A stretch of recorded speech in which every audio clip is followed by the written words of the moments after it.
Welcome back, one and all, to Gateway Tailgate, your St. Louis sports podcast. I'm Sean Sproat. That is Adam Freeman. Say hello, Adam. Hello. And the other gentleman right there is Kenny Hutton. Talk to the people, Kenny. Hello, people. We've got a great show for you today. Hello, friends. We've got a great show for you today and a busy week to review. The Cardinals get a win over Paul Skeens and go toe-to-toe with the excellent pitching in Philadelphia, yet they end the week with a .500 record.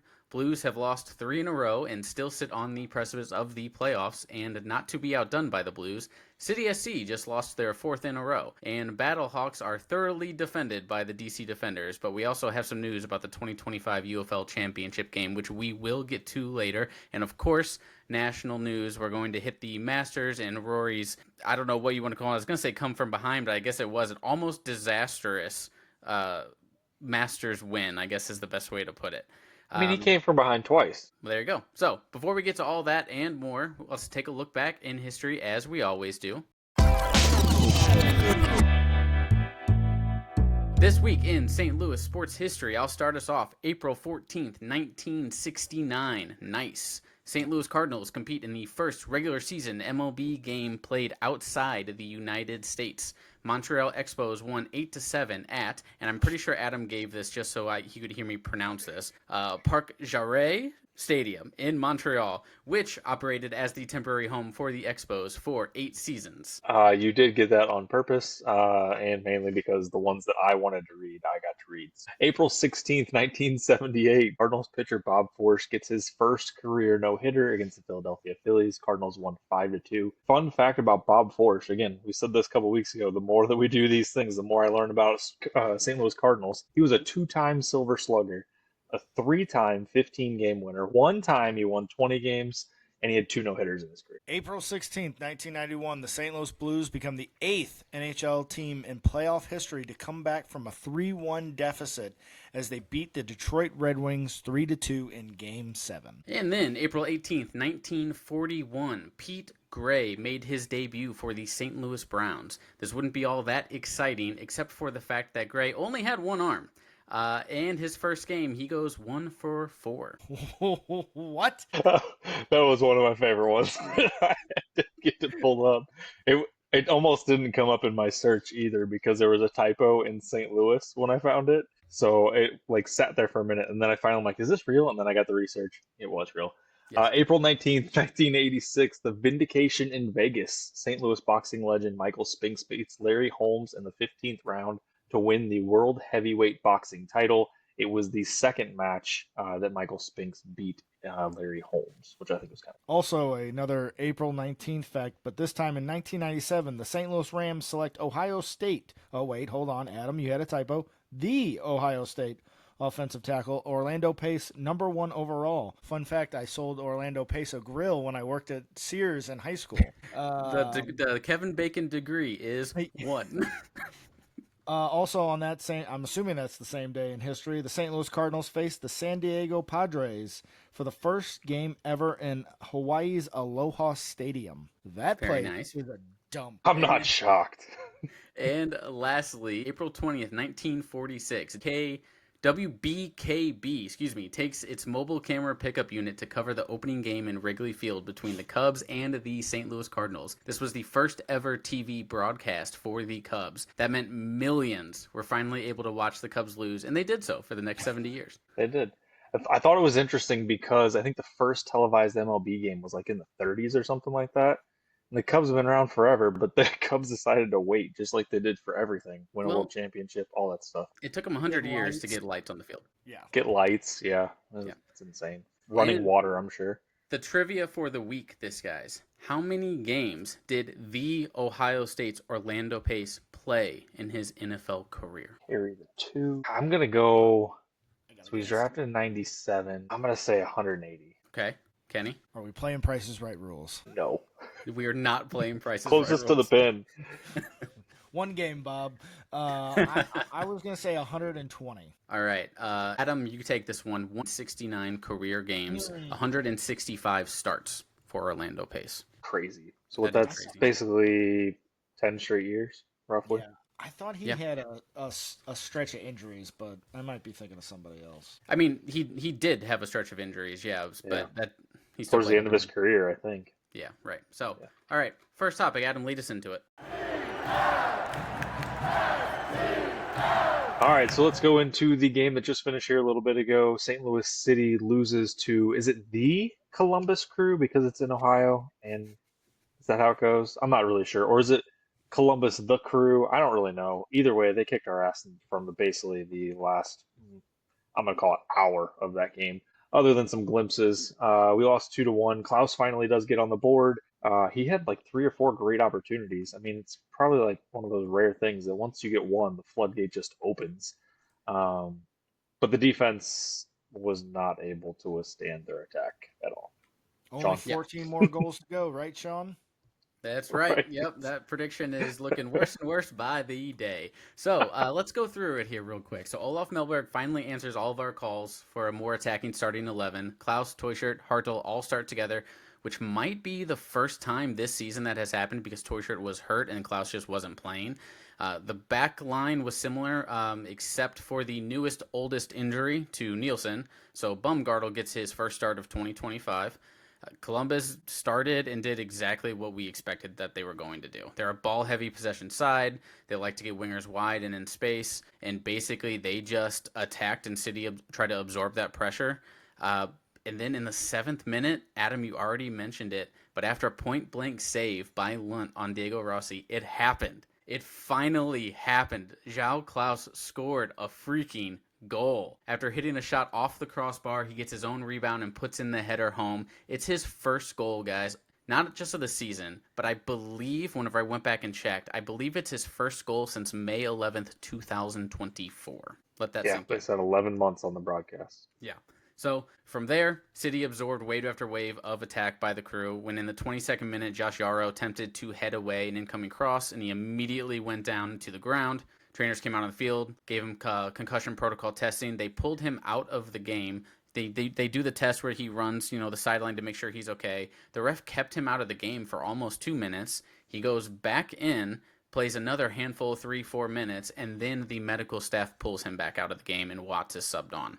That's really confusing. Don't quite understand the series of events that took place there, but I'm sure we'll get to it, and we'll find out more as the week goes on. But Crew would then level things in the first half stoppage time. Celios caught ball watching, and Moreira runs right by him, and on the volley, scores 1-1.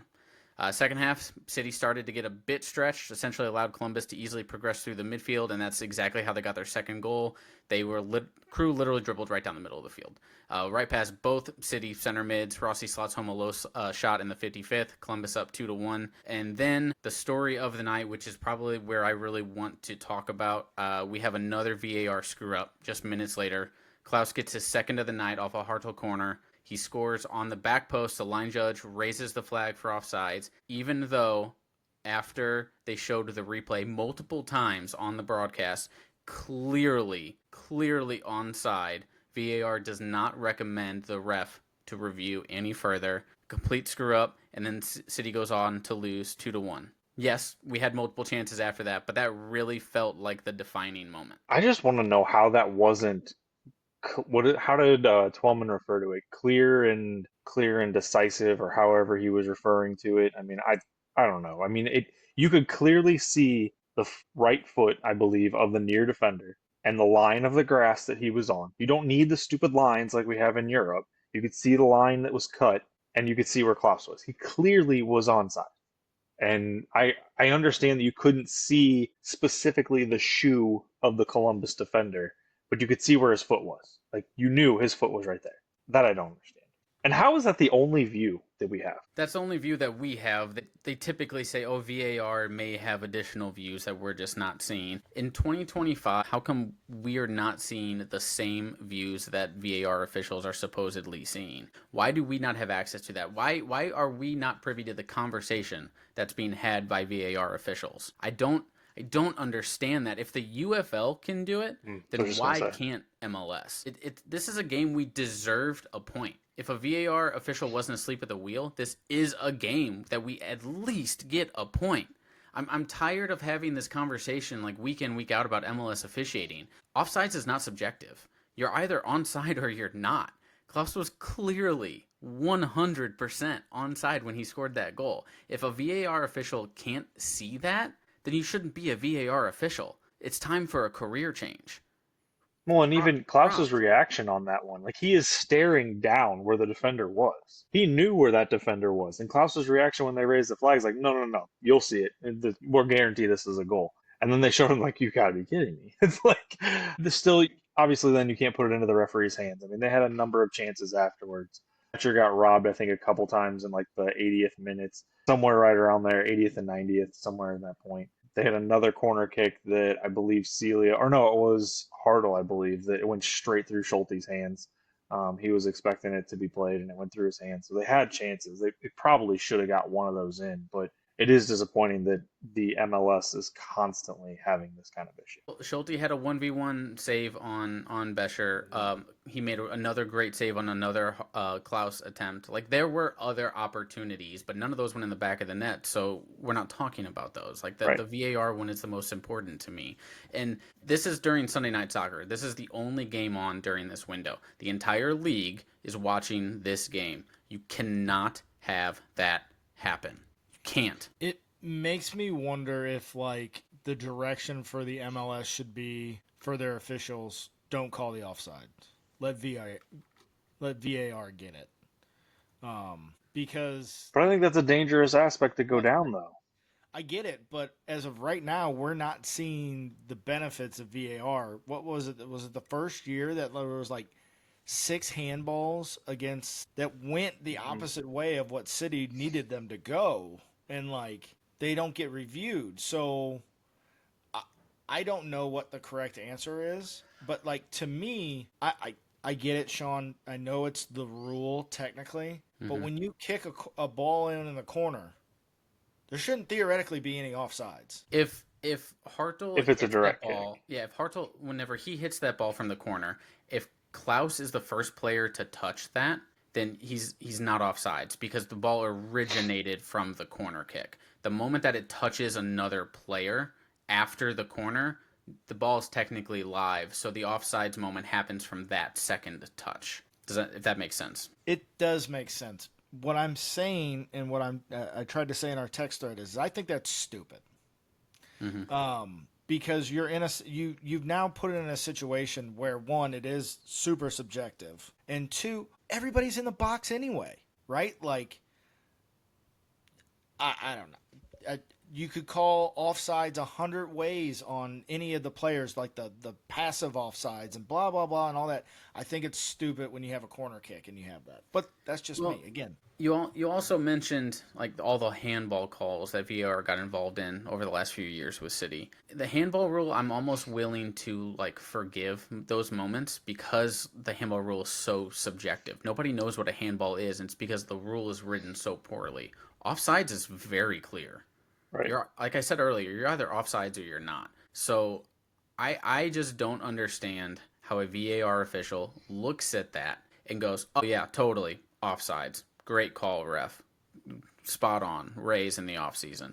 I don't see that. And if they're looking at another view, then how come the millions might be, generous. How come the thousands of people watching at home are not privy to that information? It's very frustrating. Frustrating. It reminds me of every time a college football player, and I'm thinking of one of the more egregious ones against Missouri, drops the ball at like the 2-yard line, and you can clearly see it's a fumble, and you're like, why aren't the pylon cams in every stadium? Yeah.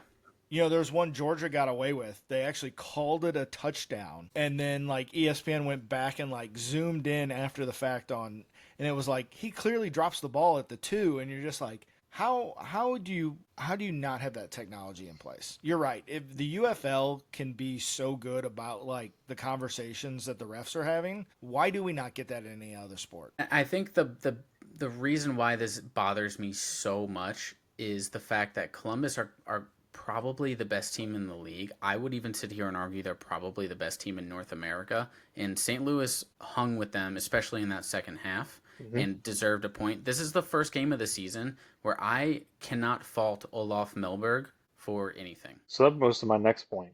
The starting 11, obviously pending injuries. We Yes. have Leuven coming back, hopefully soon. Nobody really knows.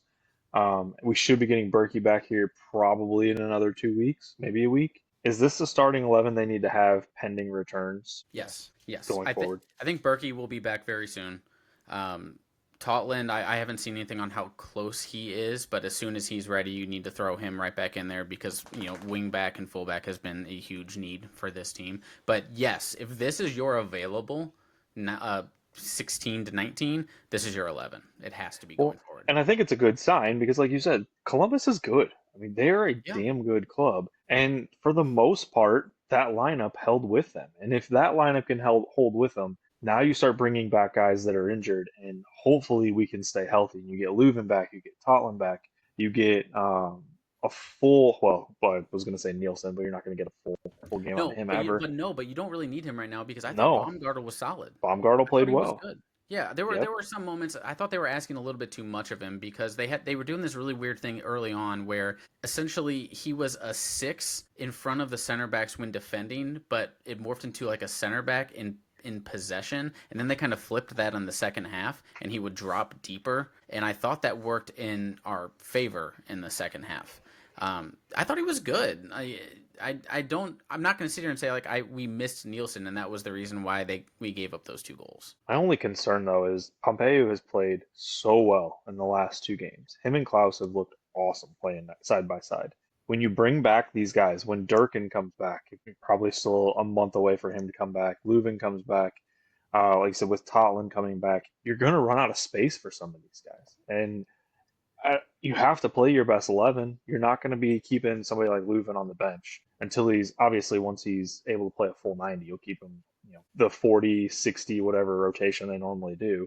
But does that leave Celio out of a spot once people become healthy? Probably, but honestly, I personally think Celio is better coming off the bench in like the 65th minute. I think because he's energy. He's one of those Energizer guys. Pun intended for Energizer Park. I see what you did there. Yeah. So I really think that's his best role for this team. Let him come in, doesn't matter which side, throw him on the left, throw him on the right, let him just run at whatever tired fullback that they have in there and just let him eat him up. That's Celio's best role. So if those that are injured do finally come back and it moves Celio to the bench, I actually think that's like best case scenario. Anything else on City? Yeah, really quickly, just a shout out to Mikel Joyner, City's homegrown. He got in. He didn't play a lot of minutes, but he did make his debut for the 2025 season. I think he got in around the 86th, 87th minute. Kid's a stud. He scores goals for fun. It's great to see youth finally starting to play for this team, and he needs to play more. Yeah, he looked pretty good in the 10 minutes that he got. So yeah. All right, let's jump to the Blues. Blues had a rough week. On Monday, they played in Winnipeg. Nobody outside of Winnipeg and St. Louis Blues fans probably watched this game, just because nobody watches Winnipeg Jets games except Winnipeg fans. They lost 3-1. Speaking of that, Winnipeg today clinched the President's Trophy. Shout out to Winnipeg for winning that. I didn't realize they were in contention with the Capitals. I honestly had no idea the Capitals, even with all the OV stuff watching them, I didn't realize they were that far in the standings as well. Mm-hmm. But Winnipeg clinches the President's Trophy. Wednesday night, they played in Edmonton against the Fighting Connor McDavids. They lost 4-3 in that game, and then they played in Seattle at probably one of the coolest barns in the NHL, and that is Climate Pledge Arena. I just think it's always incredible how they built that thing. I was explaining it to the girls as we were watching the game, how that whole stadium was built, how it was basically revamped, but it didn't matter. We lost 4-3 in a shootout. I didn't stay up for it either, so I think I went to bed right after the first period. That one, I'm not so mad about the Winnipeg and Edmonton games. I mean, I wish we would have competed a little bit better. We do look a little bit flat-footed this week. The Seattle game gets me. They should have won that game in regulation. I went back and watched highlights. I went back and watched basically the third period, in which almost every goal was scored. I think all but one was scored in the third period. That's a game that we should have got 2 points for sure. That's a game we probably should have won in regulation. But as we sit, we gained 1 point. We currently are sitting at 95 points. The Minnesota Wild at 94 points. The Wild are at 95, and it appears the Flames are going to win tonight. They're currently up, I believe it's 4-2. It just went to commercial. They're up 4-2 in the third period, late in the third period, so they're going to go to 92. Kenny, what are your thoughts on the Blues this week? I'm worried about them limping into the end of the year. I mean, I truly am. I was not able to watch any of the Kraken game because I was on the East Coast, and watching a game on the West Coast is Not possible. Nightmare. Yeah. If anybody is listening to us on the Eastern Seaboard or Eastern time zone, I don't know how you guys watch sports. Like, I truly do not know. No. Bless your hearts. Also, side note, if you are on the West Coast, it's amazing to watch sports. Yes. The Complete best place opposite. I've ever watched sports though is Honolulu, and Yep. it's fantastic. What I will say is I am okay with the losses to Winnipeg and Edmonton. Those are two teams that are better than you. I thought you were in the Winnipeg game. I don't remember staying up for all of the. Wait, did I say Winnipeg game? Yeah, that's what I meant. Yeah. I don't remember seeing the conclusion of the Edmonton game. Losing to Seattle hurts. And I understand that you get to overtime and get a point, but you really needed that second point to basically seal the deal on the Flames. And with the Flames playing the Sharks tonight, and you said, Adam, they're up currently? Yeah, they're up 4-2. I think they just won 4-2. Okay, so, yeah. I mean, the Flames still have, a game in hand on you, too?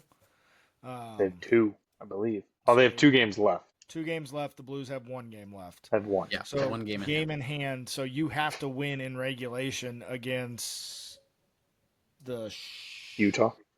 Utah. They don't have to. It would make life 1,000 times easier.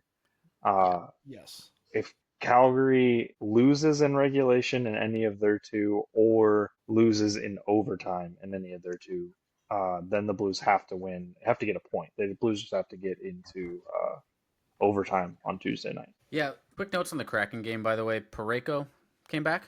Yep, got a goal too. Yep. I thought early on he was kind of struggling to match the tempo, which is understandable for the time that he missed. But yeah, he gets a goal. I think he really grew into the game. I think what we're seeing down the stretch is this team is really missing Dylan Holloway. I think the impact that he has on this team is significant, and I am worried. They have him upgraded to day-to-day. They used to be week-to-week. Now on the official Blue site, they do list him as day-to-day.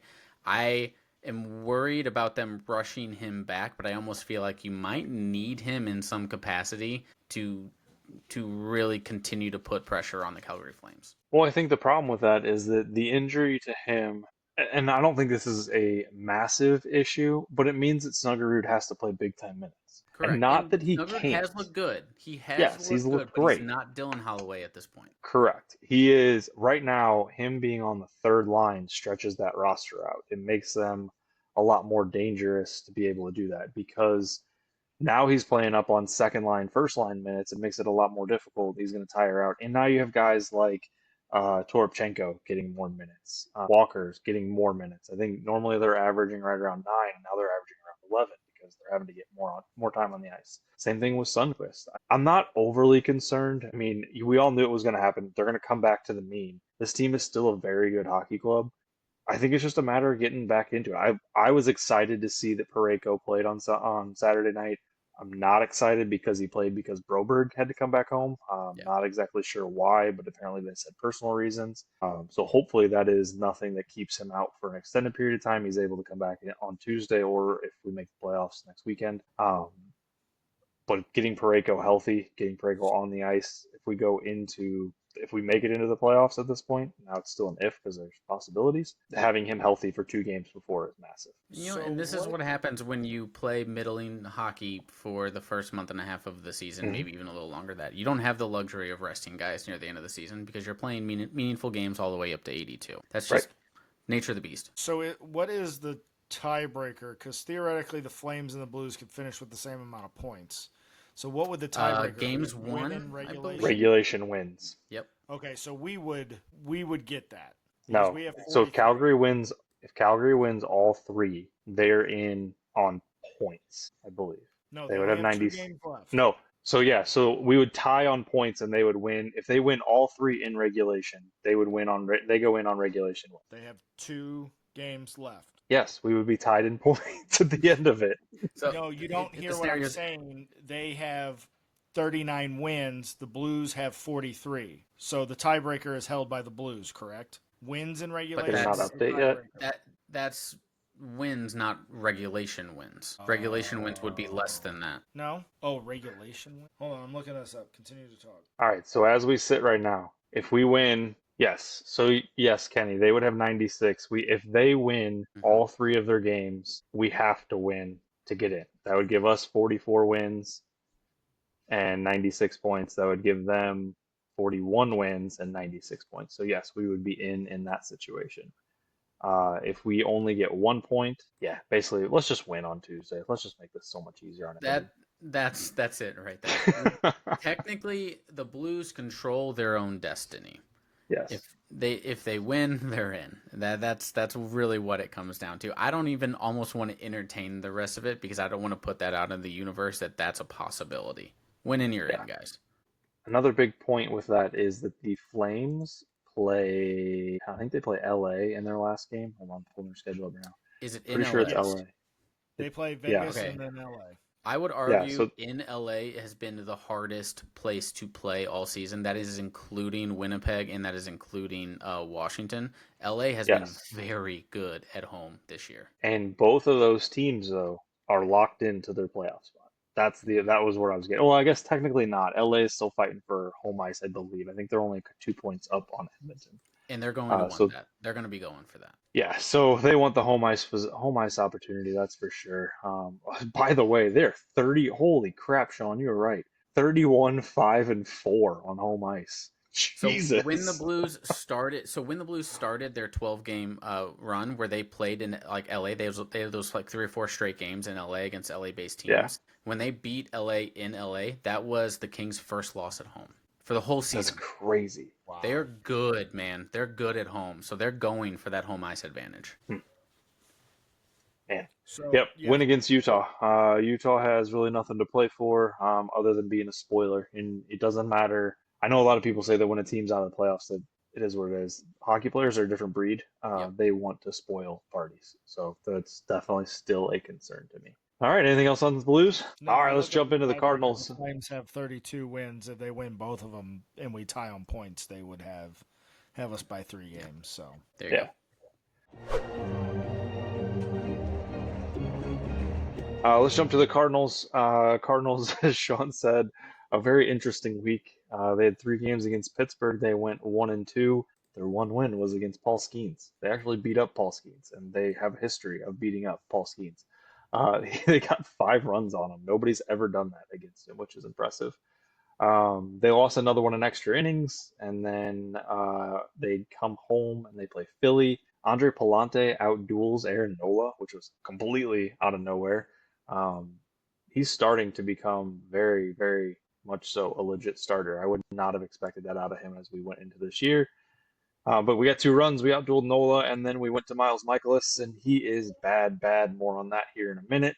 And then the Cardinals came back in on Sunday for an afternoon game, the rubber match against Zach Wheeler, and they pounded the Phillies 7-0. So 500 on the week. For a team that's predicted to go 500, they went 500 this week. So they won little the good, games little that bad. They shouldn't. They lost the games that they shouldn't. It doesn't make a lot of sense. The fact that they put up 5 runs on Paul Skeens, like you mentioned, is the most that he's given up. The team that had done before that had the record against him, was 3 runs against him, which was also the St. Louis Cardinals. So very interesting. Aaron Nola, to bring it to the Philly series, is dominant at Busch Stadium. It's one of the reasons why we were so adamant about getting him in a Cardinal uniform whenever he was testing free agency, and that clearly never happened. Great win. The other ones, not so great. Losing 2 out of 3 in Pittsburgh against the dozens of fans that were in attendance, not great. But, I mean, 50-50 split, I'm not that mad about it. No, I think the only thing that I'm mad about right now is Miles Mikolas. And I hate dogging on the guy. Derek Gould had a fantastic stat he posted earlier today. His last 2 starts in Boston, he had 41 swings and misses. Or 41 swings, I'm sorry. 2 of them were swings and misses. 18 balls in play in 2 2/3 innings, which is absolutely insane. Versus Philly, he had another 41 swings. He had 11 swings and misses, 12 balls in play. I don't know how, when a team is supposed to be pushing talent, they allow him to be able to be on the roster. I get that you're paying him. I understand that there's money involved. I totally get that part of it. But to be able to say that this point in his career, he's better than Michael McGreevy, he's better than Gordon Graceffo, he's better than Quinn Hughes. Tinkens is injured. I don't care. Let the kids pitch. I mean, we've talked about this. It was supposed to be kind of a building year, a year for the kids to come up and play. The kids are playing. Wynn is starting to turn around. He's doing well. Victor Scott's done pretty well. Jordan Walker is starting to hit the living piss out of the ball and actually get it into the air. That's fantastic. Ivan Herrera, when he was healthy, he was doing great. So the kids are playing and doing well. Let it keep going and let it ride. I mean, you have Sonny Gray. Now you have Pallante that's able to do it. I just don't understand why he's getting the turn. The next turn in the rotation has to be somebody different. I want to talk about the Wynn in the middle infield in a little bit, because Wynn is now out with back spasms. He's on a short IR stint. To continue about the pitching, let's just talk about the starters that have started 3 games. So Sonny Gray, 2-0, 4.5 ERA. Liberatore, 1-1, 3.93 ERA. Pallante, excellent, 2-0, 2.2 ERA. Miles Mikolas, 3 starts, 0-2, an even 9 ERA. You cannot tell me you can't get better production out of McGreevy, who's down in AAA. No, opponents are batting 300 against him. 300. This has been the Achilles heel, in my opinion, of John Mozeliak, is he does not know when to trim the fat. John Mozeliak and Ollie Marmol, I was trying to decide who I wanted to put blame on more. They play the salary, not the ability of the player. You cannot tell me that a 22, 23-year-old, however, I don't even know how old McGreevy is, but he's a young guy. You can't tell me you'd get worse production out of him or someone else than Mikolas. No, and if you do, you find the next guy in the rotation. Like, that's the thing. And like I said, I understand it's a money deal. I think he's getting $15 million this year. It's the last year of his deal. It's the same thing with Steven Matz. The only good thing is that Steven Matz has been productive out of the bullpen. That's the only thing that we have going for that. And he's a way overpaid bullpen guy. Kenny, I just don't understand. Sorry, man, I can't cut you off. You were saying something about Mo. Were you going to go on a Mo rant? Because I want to hear that. No, I'm actually not going to. Yeah, I just think that's been the Achilles heel of the Cardinals is they don't know when to, dump the money. You got to stop worrying about the money, right? Like, I don't know. The Cardinals frustrate me more than anything, I think, that I pay attention to. And it's just so damning. And I think what really kind of pisses me off about the situation is Wilson Contreras today said something about, the fans need to come back out and support us. Okay, I get it, Wilson. You guys are hitting the ball well. But they're still making dumb decisions, right? Like, why am I going to go spend my hard-earned money to watch Miles Mikolas throw batting practice, right? Unless I'm watching Sonny Gray on the mound. And this is not a shot at Liberatore or Andre Pallante. I don't want to see a pitcher on the Cardinal staff that's not Sonny Gray on the mound. So why would I, as a fan, go down to Busch Stadium and spend my money to watch that? And here's the problem. Miles Mikolas is making a lot of money. So you either have to eat the contract or you have to find someone who's willing to take that contract on within the last year. Is there Put his ass in the bullpen or send him down to AAA. I don't care. They can't. He has to be outright waived. Correct. So is there any possibility that they can find a deal for this guy? No. Not a chance. So just waive him. No, and if he's one of the guys that they tried to find a deal with this offseason, they couldn't find anybody to take him then. And do you think they're going to take him now when he's got a 9 ERA? Not a chance in hell. The only hope really is that he gets beat up one more time. His next start comes on Thursday against the Mets. I have a feeling that Soto is going to hit a ball to the Bronx.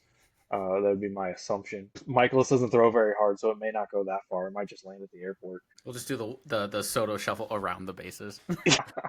But, I mean, I do think they're getting, and Kenny, not to, completely go opposite, they're getting closer to what they really want to do.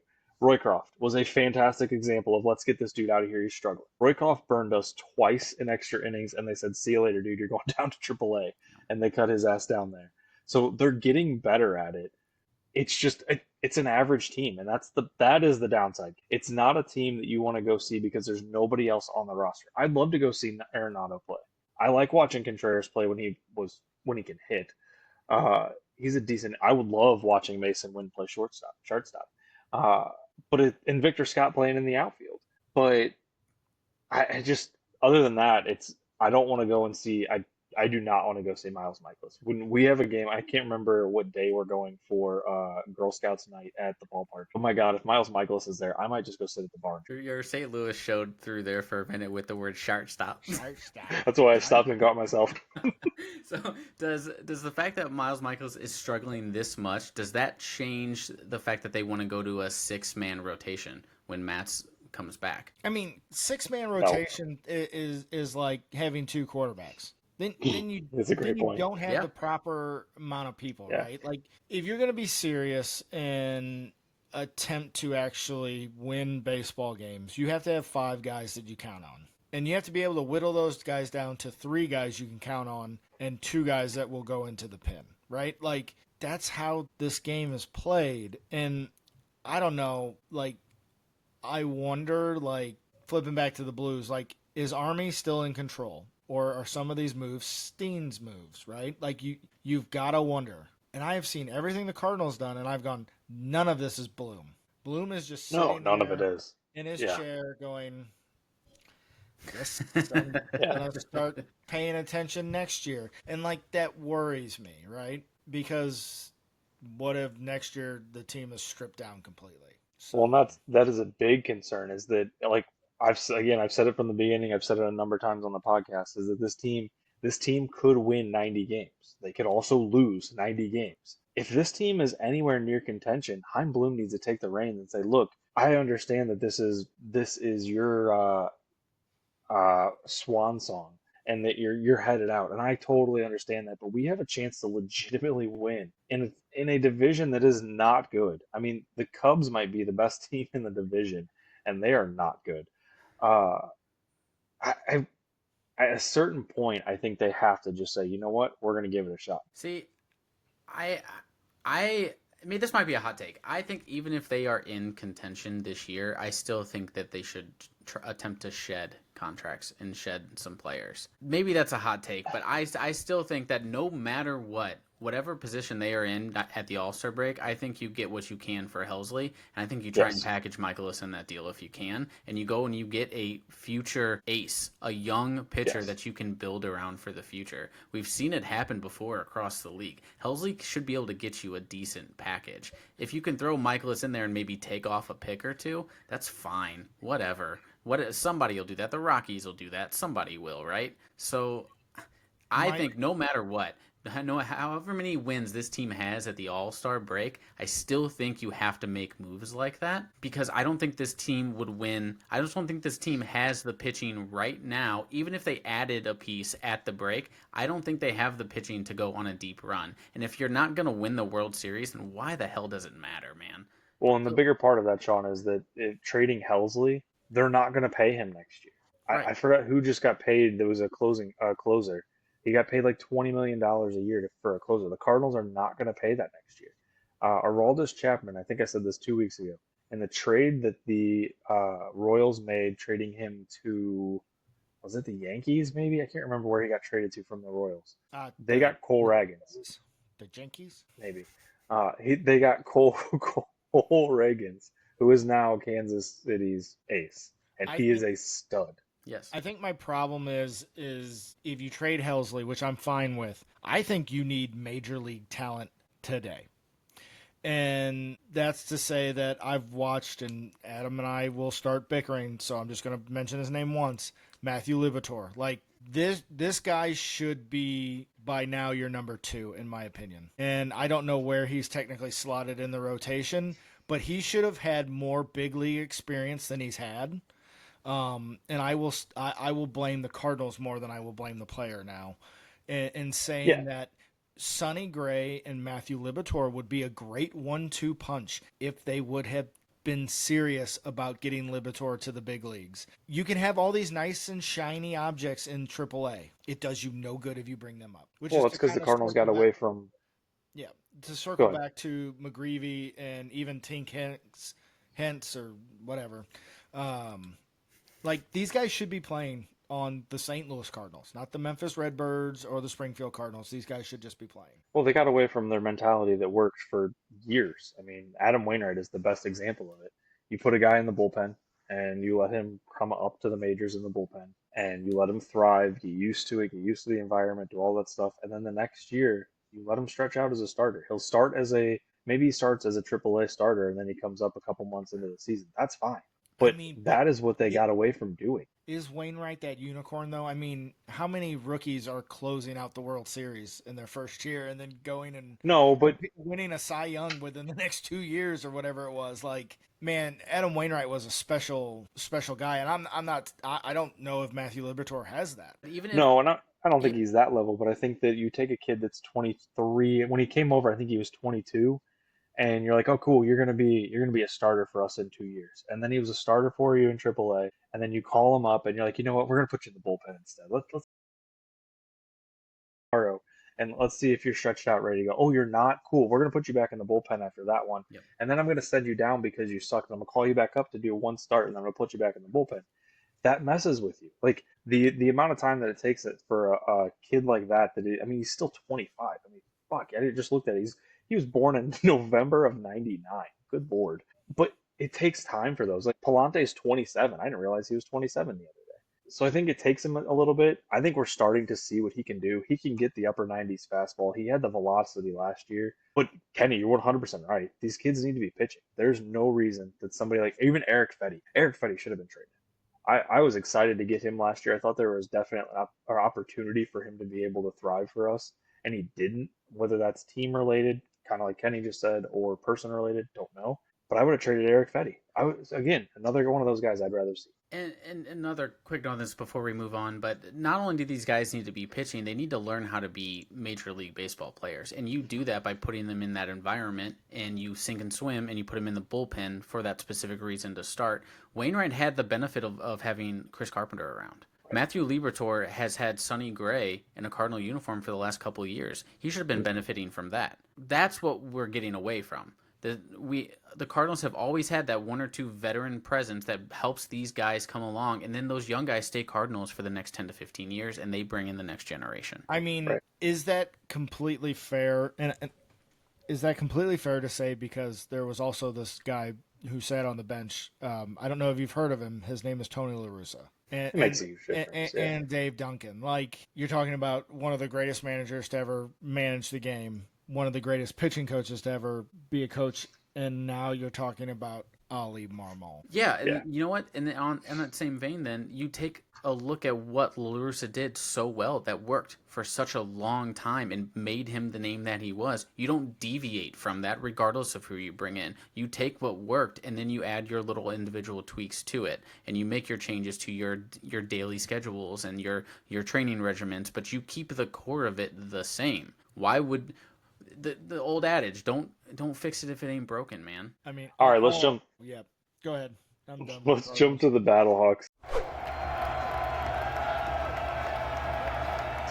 This segment's going to be about as long as Jacob Saylor's rushing yards.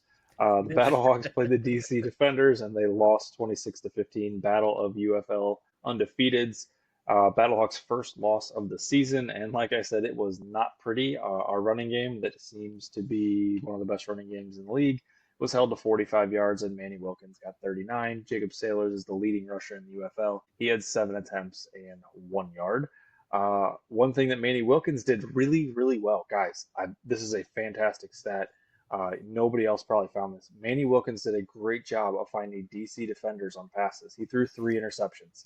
So, another game of 147 yards passing. I think that's like his average is 150, except this time he completed more passes to the other team than he should have. Overall, not a very good showing. It was interesting. There were not as many people at the game this week. I'll be interested to see what the numbers come back from. The Dome was still rocking. That game started out, and there was a lot of issues with communication from DC. But former Battlehawk Jordan Teamu had a massive game. 243, 3 touchdowns, 2 interceptions, 17 of 37 passing.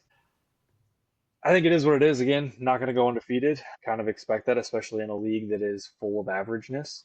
It looked like the Battlehawks defense would come out like that first two series. The Battlehawks defense was legit, and then they just got overpowered. So um, it was interesting. The bigger news out of this game, though, was what, Sean? So the 2025 UFL Championship game will be held in St. Louis, Missouri, which I believe is the second year in 2 years in a row. Yes. I mean, Which where I think else is are you going to hold it, right? So Yeah, I mean, there's definitely a lot to it when you can average, 25,000 fans and the rest of the league averages seven.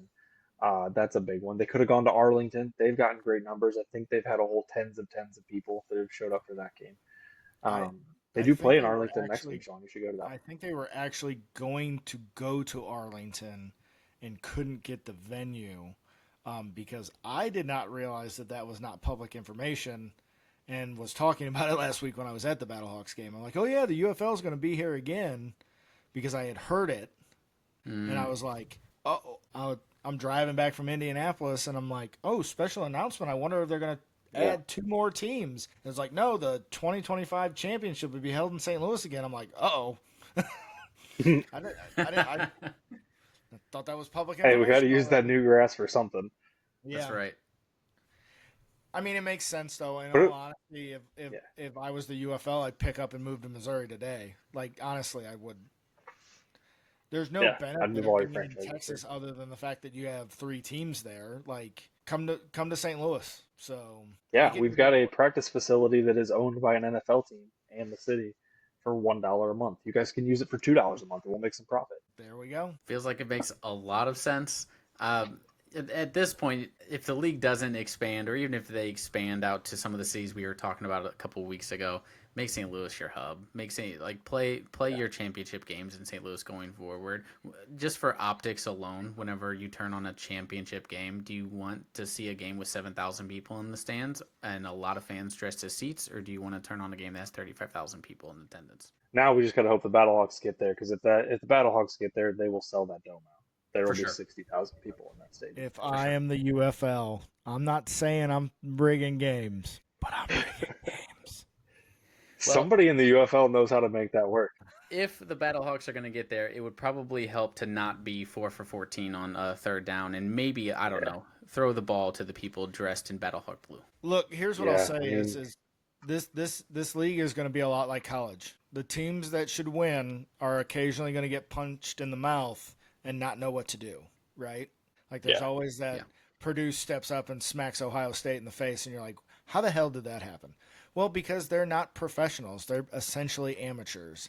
And I'm not saying these guys are amateurs by any stretch of the imagination, but they're a step above college. Yeah, they're not NFL players, the vast majority Do you of them. want to know why the defenders beat the Battlehawks today? Because that defensive lineman they got, the defensive end, I believe his last name is Allen, actually had a cup of coffee in the NFL.